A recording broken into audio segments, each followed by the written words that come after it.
Oh, my battery just died. My hands are so cold I had to use my teeth to get it out. This is getting a bit much. I need to find some shelter. My hands get too cold. I can't light my stove or set up my tent. I knew I should have brought the 22. Having to pick my way through these boulders is taking so much time. I gotta be careful I don't fall down.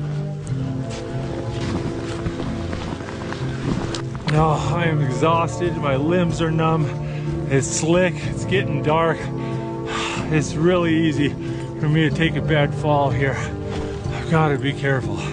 Look at that. There's a cabin. Oh, how do I get down there? I've never been so glad to see shelter.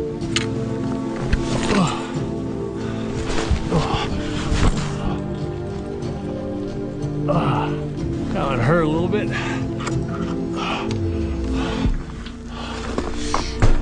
Oh, I am so cold I had to use my teeth to undo the buckles on my backpack.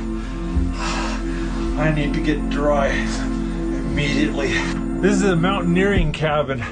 It's a shelter from the storms for people exploring the mountains here in Alaska. It was built by volunteers from the Mountaineering Club of Alaska. I'm gonna bust out my sleeping bag and get it set up in the loft. I found my bag of hot chocolate. Yay! Got these down booties. They're wonderful. I'm wearing every bit of dry clothing that I have, and I've got 2 water bottles in here, and I'm snuggled up in my sleeping bag. I'm super hungry and I want to cook some dinner, but I'm just gonna sit in this bag until I feel warm. Once my body feels nice and warm, then I'll go make dinner.